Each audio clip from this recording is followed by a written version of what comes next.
எங்க பெண்ணை காணோம் சொல்லி நான் போய் குளத்தூர்ல போய் கம்ப்ளைண்ட் கொடுத்தேன். அங்கிருந்து விளாத்திக்குளம் போக சொன்னீங்க, விளாத்திலும் போய் கம்ப்ளைண்ட் கொடுத்தேன். திருப்பி குளத்தூர் போன்னு சொன்னீங்க. இப்படி ஒரு நாள் ஃபுல்லா நீங்க டிலே பண்ண போய் நேற்று ஈவினிங்லயே நான் 10-11 மணிக்கு கம்ப்ளைண்ட் கொடுத்தேங்க. இன்னைக்கு 3 மணிக்கு என் பெண்ணை சடலமா பாக்குறேன். இது போலீசார் கடமையிலிருந்து தவறிட்டீங்க. நீங்க எங்களை அலக்கழிச்சு தாமதப்படுத்திட்டீங்க. அக்யூஸை ஒருத்தரும் பிடிக்கல. அதனால நாங்க ரோடு மறியல் பண்றோம் அப்படின்னு சொல்லிட்டு குளத்தூர்ல அந்த கிராமத்தை சேர்ந்த அனைவரும், அதாவது தூத்துக்குடி டு ராமேஸ்வரம் போகிற அந்த ஈசிஆர் என்று சொல்லக்கூடிய அந்த நெடுஞ்சாலையில் ரோட மறிச்சு எல்லாம் உட்கார்ந்துட்டாங்க. அக்யூஸ் அப்படிங்க தப்பு பண்ண போலீஸ் ஆஃபீஸர் நடவடிக்கை எடுங்கள் அப்படின்னு சொல்லிட்டு பெரிய இது பண்ணாங்க.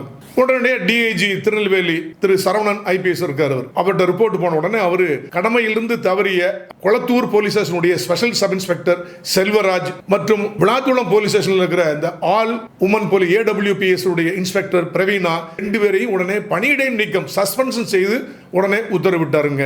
உடனே இன்வெஸ்டிகேஷன் ரொம்ப சூடு பிடிக்குதுங்க. அந்த சம்பவம் நடந்த இடத்துல இருக்கு இல்லையா, அங்க உடனே ஃபிங்கர் பிரிண்ட் எக்ஸ்பர்ட்ஸ், அதே மாதிரி photographer, videographer, scientific assistant, talk squad, எல்லா ஸ்னீஃபர் டாக்ஸ் எல்லாத்தையும் வர சொல்லி பயங்கரமா விசாரிச்சு ஏதாவது தடயம் கிடைக்குமா அப்படின்னு பாக்குறாங்க. ஒண்ணுமே கிடைக்கல.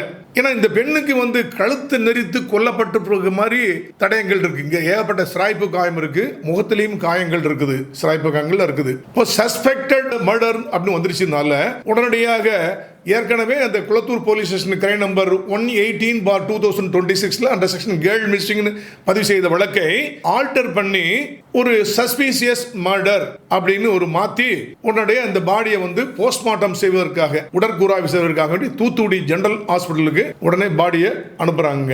அந்த விக்டிம், அந்த 17 வயது சிறுமி இப்ப இறந்திருக்காங்க இல்லையா, அவங்க உடம்புல இருந்து அந்த பெண் அணிந்திருந்த ட்ரெஸ் மெட்டீரியல், ஏன்னா அந்த ட்ரெஸ் மெட்டீரியல் தான் அந்த பெண் கடைசியில் பாலியல் வல்லுறவுக்கு ரேப் செய்யப்பட்டு பாலியல் வல்லுறவுக்கு உள்ளாக்கப்பட்டு கொலை செய்யப்பட்டிருக்கிறார் என்று ஓரளவுக்கு கன்ஃபார்ம் ஆனதுனால அந்த பெண்ணுடைய ட்ரெஸ் மெட்டீரியல், ஏன்னா எந்த குற்றம் புரிந்த நபர் இருக்காரோ அவருடைய ரத்தம் இங்க இருக்கும், அவருடைய செமன் இந்த ட்ரெஸ் மெட்டீரியல் இருக்கும் அப்படின்னு சொல்லி அந்த பெண் அணிந்திருந்த ட்ரெஸ் மெட்டீரியல், அவங்களுடைய வெஜைனல் ஸ்வாப், DNA சாம்பிள், அது மாதிரி பிளட், அவங்களுடைய முடி, பியூபிக் ஹேர், அவங்க நெயில் கிளிப்பிங்ஸ், இது எல்லாத்தையும் கலெக்ட் பண்ணாங்க. ஏன்னா அந்த குழந்தை போராடி இருக்கிறாங்க. கண்டிப்பாக இவங்களோட முகத்துல காயம் இருக்கு, கழுத்துல காயம் இருக்குன்னா இவங்க போராடும் போது அவனை பரண்டி இருப்பாங்க. அவனுடைய சதை, அவனுடைய தோல் ஏதோ இங்க நெயிலில் வந்திருக்கும். கண்டிப்பா DNA ஒத்து போறதுக்கு ரொம்ப வசதியா இருக்கும், ஈஸியா கன்க்ளூசிவ் ப்ரூஃப் வந்துடும். ஆனால் நெயில் கிளிப்பிங்ஸ் இதெல்லாம் எடுத்து சாம்பிள் அடிப்பு எல்லாமே கெமிக்கல் அனாலிசிஸ்க்கு அனுப்புனாங்க. இன்னும் அக்யூஸ் பிடிச்ச உடனே கம்பேர் பண்றதுக்கு வசதியா இருக்கும் அப்படின்னு சொல்லி